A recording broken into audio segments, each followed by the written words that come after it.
Imagine conduzir o seu carro e, de repente, alguém assumir o controlo remotamente. Desligar o motor, travar as portas, exigir um resgate em criptomoedas. Isto parece ficção científica, mas já aconteceu. E com a chegada massiva dos carros elétricos chineses ao mercado global, uma pergunta não quer calar. Estamos realmente seguros dentro dos nossos próprios veículos? Um carro moderno não é apenas um carro com computadores. É um computador de alto desempenho com rodas. São até 100 unidades de controlo eletrónico a conversar entre si, conectadas 24 horas por dia via 5G, Wi-Fi e Bluetooth. Cada atualização remota, cada interação com carregadores públicos, com sistemas de pagamento ou cada dado enviado para a nuvem é uma porta potencial para invasores. E isto não é teoria. Em 2015, investigadores hackearam remotamente um Jeep Cherokee em movimento, desligando o motor e acionando os travões. Em 2022, mais de 25 Teslas em 13 países foram acedidos remotamente devido a uma falha numa aplicação de terceiros. O risco é real e está apenas a começar. Agora, multiplique este risco por uma questão geopolítica delicada. A entrada dos veículos elétricos chineses, como o BYD, NIO e XPeng, em mercados ocidentais, acendeu um alerta vermelho em Washington e Bruxelas. O motivo? Dados. Uma investigadora norueguesa descobriu que 90% dos dados recolhidos por um NIO EV, incluindo imagens de câmaras, mapeamento de ruas e comportamento do condutor, foram transmitidos para servidores na China. Sistemas operativos fechados, conexões com clouds de gigantes tecnológicas chinesas e auditoria impossível. O cenário é perfeito para espionagem industrial ou recolha de informações sobre infraestrutura crítica. O resultado? A partir de março de 2026, os EUA proibiram a venda de carros conectados com software de conectividade desenvolvido por empresas chinesas ou russas. Até 2029, a proibição estende-se ao hardware. É efetivamente uma guerra fria digital sobre rodas.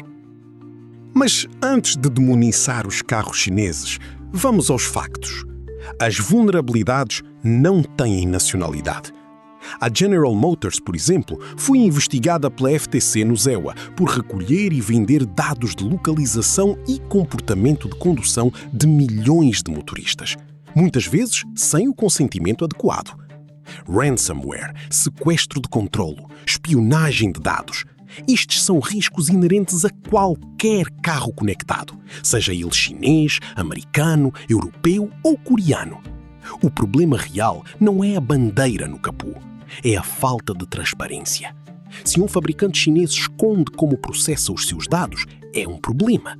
Ou se um fabricante ocidental vende esses dados sem o seu conhecimento, o problema é igualmente grave. A arquitetura de computador sobre rodas é vulnerável desde a sua concepção, independentemente do país de origem. E aqui entra o elemento mais perigoso de todos, a percepção pública. Existe um fenômeno documentado em segurança de informação. O maior risco para uma tecnologia não é o hacking em si, mas o valor de mercado da dúvida. Uma vez que um sistema é enquadrado como não confiável, cada falha, mesmo que pequena ou hipotética, vira prova, enquanto cada sucesso é ignorado. A frase "um carro chinês pode ser hackeado para te espionar" é emocional e fácil de repetir. E as explicações técnicas sobre firewalls, criptografia e arquitetura de segurança, essas são complexas e chatas. O resultado? O debate é contaminado por viés político, desinformação e pânico exagerado. As proibições alimentam o medo e o medo valida as proibições. É um ciclo vicioso. Então, qual é a solução? Proibir todos os carros ligados à internet? Voltar aos carros mecânicos dos anos 80? Claro que não. A resposta está em padrões globais de segurança cibernética. Organizações internacionais já trabalham nisto. A norma ISO/SAE 21434 exige que os fabricantes incorporem segurança cibernética desde o design até ao descarte do veículo. O ITU-T desenvolve requisitos específicos para segurança em carregamento público inteligente. Precisamos de atuar em 3 frentes simultâneas. 1. técnica, arquitetura de confiança zero, criptografia ponta a ponta e compartimentalização de redes críticas. 2. Regulatória. Leis claras sobre propriedade de dados, responsabilização dos fabricantes e harmonização global de padrões. 3. Educacional. Os consumidores precisam de entender que comprar um carro moderno é adquirir um dispositivo de rede e devem exigir transparência. O verdadeiro desafio não é demonizar uma nação ou outra, nem criar barreiras comerciais disfarçadas de preocupação com segurança. O desafio real é elevar o padrão de segurança cibernética para todos os veículos conectados. E é importante lembrar, este risco não é exclusivo dos elétricos. Carros a combustão modernos e conectados também são alvos, como já vimos em ataques anteriores. Na era dos carros autónomos, das cidades inteligentes e da mobilidade como serviço, a segurança digital é tão crucial quanto a segurança mecânica. Um airbag que não funciona mata.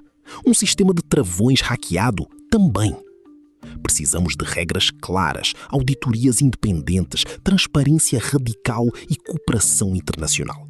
Porque, no final de contas, não importa se o seu carro é chinês, americano, europeu ou a combustão. O que importa é que quando entrar nele, esteja seguro, tanto digitalmente quanto fisicamente. E você? Compraria um veículo elétrico chinês? Deixe a sua opinião nos comentários. E não se esqueça de subscrever no canal para mais análises sobre o futuro da mobilidade.